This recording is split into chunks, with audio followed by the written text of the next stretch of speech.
The next thing is I continue now with trauma and what I think trauma is, or what my theory and concept of trauma is. It's very important to make a difference between stressful events and traumatic events. And so I say, the first thing is the situation.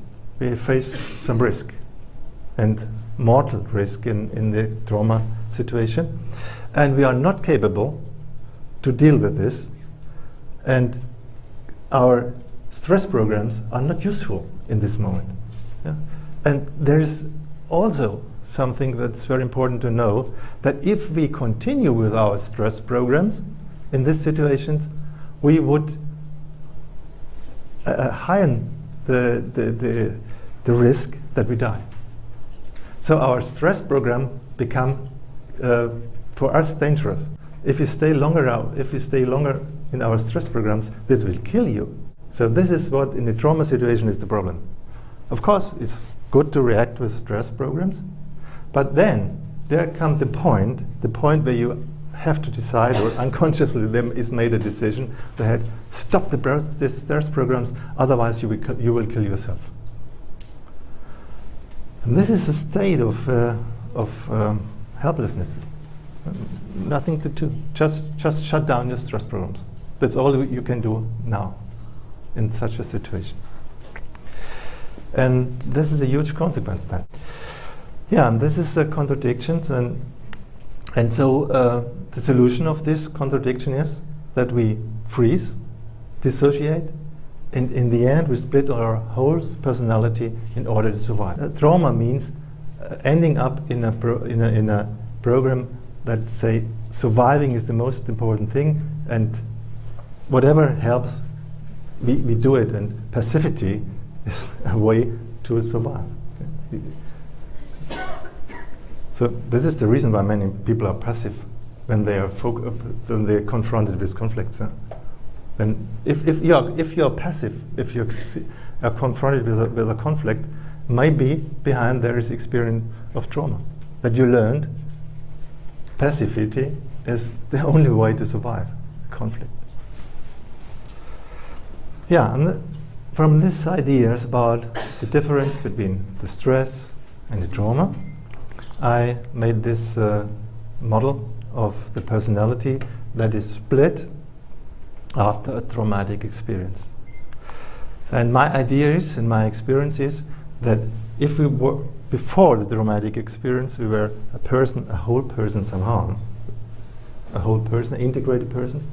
After the experience of trauma, we are split in 3 different parts of personality. And the one part I call the healthy part. The second part I call the traumatized part, and the third I call the surviving parts. And this act after the traumatic experience independently.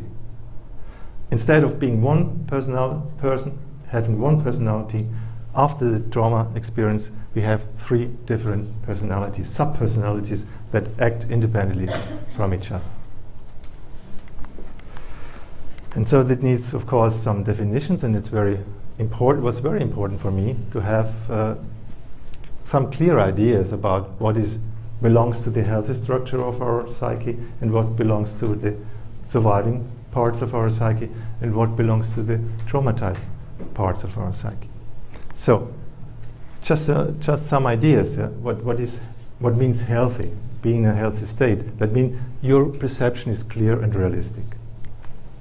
That means you are capable to regulate your feelings, to deal with your feelings. May it be anxieties, may it be hate, or whatever, love. You can deal with it. You don't have to run away from your feelings. And you are in good contact with yourself. You feel that I'm centered in myself. I can think, I can feel, I can perceive, and not one part is out and one part is in. And then in this state you can make safe bonds to others, and also dissolve bonds if necessary, if they are not healthy. You can reflect what you are doing. You can take over responsibility for that we're really responsible for. You love the truth. Because you love the truth, that means you stay in contact with reality. Whenever we lie, we deny reality. And and from this we can be optimistic. We have some basic confidence that we can solve our problems.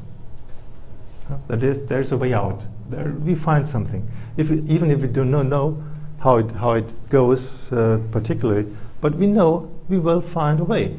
Some way we find a solution for our problems.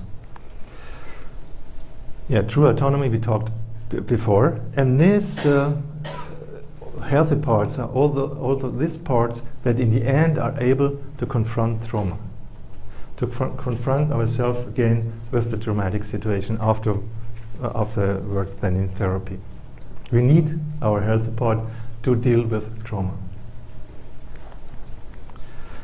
Then the second part, the surviving parts, it took me some years to study, and I'm still studying it.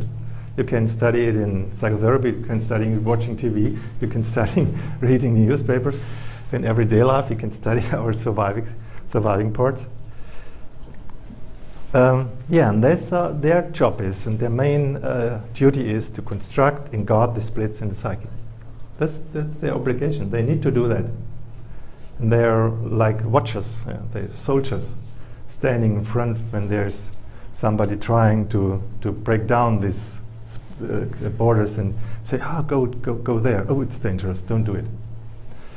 So how do they do it? For example, by denying that there was a trauma. Oh, it didn't happen. It could, no, in my case it didn't happen. Maybe another person has suffered from a trauma, but no. It was not so worse, it was not so huge.